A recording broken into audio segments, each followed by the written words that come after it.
آپ بیٹھ کے اردو کی وہ تراکیب ڈسکس کرتے ہیں جس میں ایک لفظ نون ہوتا ہے اور ایک کا بالکل بھی پتہ نہیں ہوتا, کبھی استعمال نہیں ہوتا. اگر کبھی ایسا ہو کہ ایک محاورے میں ہمیں دونوں لفظوں کا پتہ نہ ہو, یا کسی تراکیب میں ہمیں دونوں لفظوں کا پتہ نہ ہو لیکن اس محاورے کا مطلب پتہ ہوتا ہے, مثلاً جیسے بلال اپنی مرصع گفتگو میں فرما رہے تھے کہ ڈھاک کے 3 پات. اب اس کا محاورے کا مطلب مجھے پتہ ہے لیکن ان دونوں لفظوں کا مجھے نہیں پتہ, نہ ڈھاک کا نہ پات کا.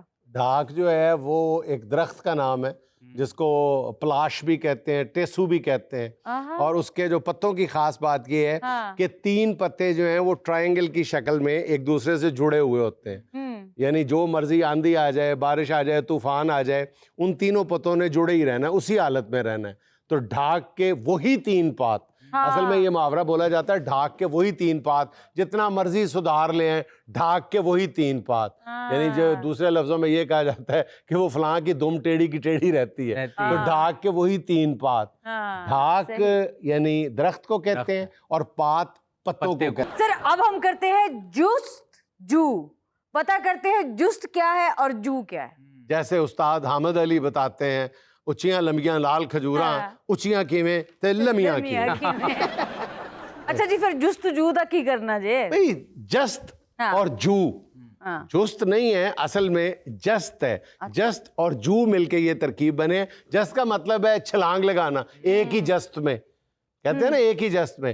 اور جو کا مطلب ہے تلاش. تو جست جو ویسے اصل لفظ جستجو ہی ہے, لیکن اگر الگ الگ کریں گے تو جست اور جو ہے.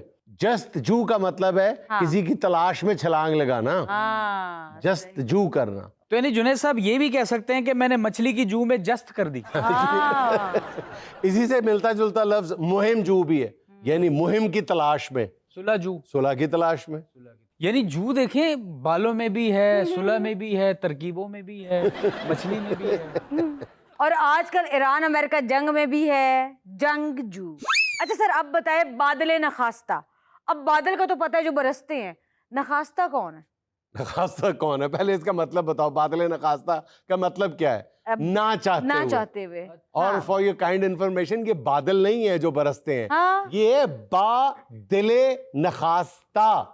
نخواستہ کا مطلب ہے کہ خواہش نہ ہونے کے باوجود, جس میں خواہش نہیں ہے, دل شامل نہیں ہے, ٹھیک ہے, بادل نخواستہ. یعنی میں نے اسے بادل نخواستہ ادھار دے دیا, اس نے بھی پھر بادل نخواستہ انکار کر دیا. خدا نخواستہ تم دے ہی نہ دو.